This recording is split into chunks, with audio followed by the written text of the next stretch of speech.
પંચમહાલ જિલ્લામાં ખાણ ખનીજ વિભાગે સપાટું બોલાવ્યો છે। ગોધરાના મેરબ ગામ નજીક પાનમ નદી પાસે ખનીજ ચોરીનો પર્દાફાશ થયો।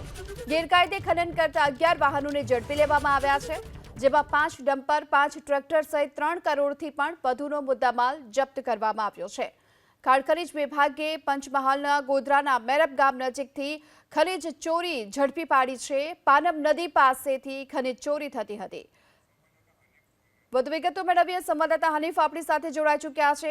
હનીફ, કયા પ્રકારે આ ખનીજ ચોરીનો પર્દાફાશ થયો અને શું વિગતો સામે આવી રહી છે? ગોધરા તાલુકાના મેરબ ગામ નજીકથી પસાર થતી પાનમ નદીના પટમાંથી મોટા પાયે ખનીજ ચોરી થતી હોવાની ચોક્કસ બાતમી ખાણ ખનીજ વિભાગને મળી હતી। જે બાતમીના આધારે ખાણ ખનીજની વિભાગની ટીમ દ્વારા રેડ કરવામાં આવી હતી ને તે દરમિયાન 11 જેટલા વાહનો જે છે ગેરકાયદેસર રીતે ખનન કરતા ઝડપી પાડવામાં આવ્યા હતા।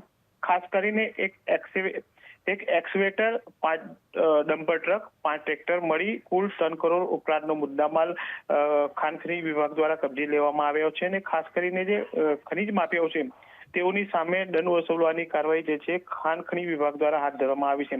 કુલ મળીને કહી શકાય કે પાછલા 1 મહિના દરમિયાન જે જિલ્લા ખાણ ખનીજ વિભાગ દ્વારા અનેક અસરકારક જે કામગીરી કરવામાં આવી છે તેને લઈ જે ખનીજ માફિયાઓ છે તેઓમાં ક્યાંક ને ક્યાંક ફફડાટ વ્યાપી જવા પામ્યો છે। જી, આભાર આપનો આ સમગ્ર માહિતી બદલ। તો છેલ્લા 1 મહિનાથી ખાણ ખનીજ વિભાગ આ પ્રકારે હાલ તો કાર્યવાહી કરી રહી છે અને આજે મેરબ ગામ નજીક પાનમ નદી પાસેથી ખનીજ ચોરીને ઝડપી પાડી।